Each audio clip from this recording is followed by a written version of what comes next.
మాఘమాసమే కాదు మౌనరాగాలు వచ్చేస్తున్నాయి. ఈ నెల 29 బుధవారం మహాకుంభమేళాకి మహా స్పెషల్. ఎందుకంటే ఆ రోజు మౌన అమావాస్య. కుంభమేళాలో అమావాస్య వేళ స్నానం ఆచరిస్తే ఎంతో పుణ్యం, జన్మ ధన్యమవుతుందని అంటారు. ఆ నమ్మకంతోనే ఒకే ఒక్క రోజు 10 కోట్లకు పైగా భక్తులు మహాకుంభమేళకు పోటెత్తబోతున్నారు. అదే మౌని అమావాస్య రోజు.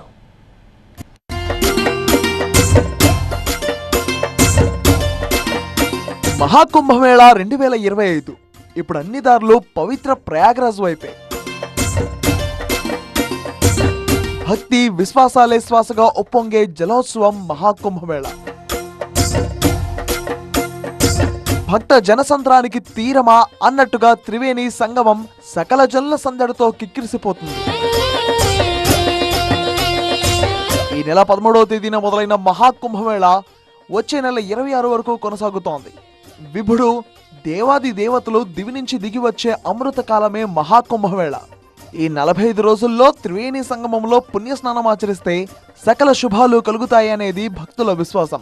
అందుకే భువి నలుచెరుగుల నుంచి సాధు సంతులు, అఘోరాలు, మాన్యులు, సామాన్యులు ప్రయాగ్రాజ్ కు పోటెత్తుతున్నారు. డే బై డే రద్దీ పెరుగుతోంది. ఇప్పటికే కోట్ల మంది భక్తులు స్నానమాచరించారు. ఇన్ని రోజులు ఒక లెక్క, ఈ నెల 29వ తేదీన పోటెత్తే రద్దీ మరో లెక్క.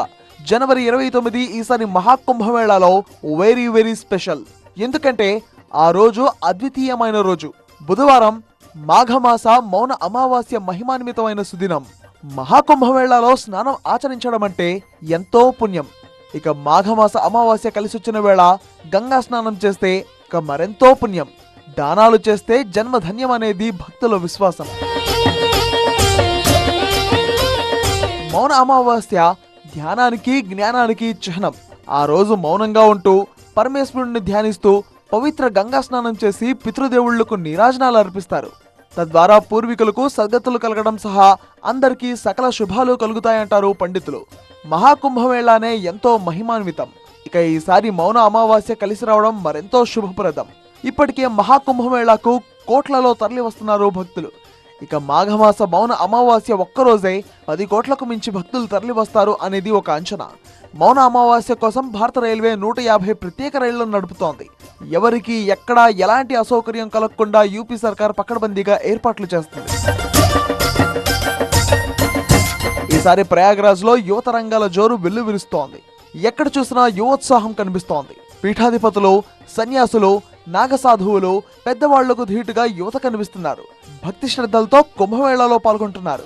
కుంభమేళాకు వస్తున్న యువత గురించి ప్రధాని మోదీ ప్రత్యేకంగా ప్రస్తావించారు. దేశంలోని యువత తమ ఆచార సాంప్రదాయాలను తెలుసుకున్నప్పుడే మన మూలాలు బలపడతాయన్నారు ప్రధాని. ఇక మౌని అమావాస్య కోసం దేశ విదేశాల నుంచి యువత ప్రయాగ్రాజ్ పయనమైంది. జనవరి 29 బుధవారం మాఘమాస మౌన అమావాస్య మహాకుంభమేళా సందడి ఇక పక్కాగా మరో లెవెల్.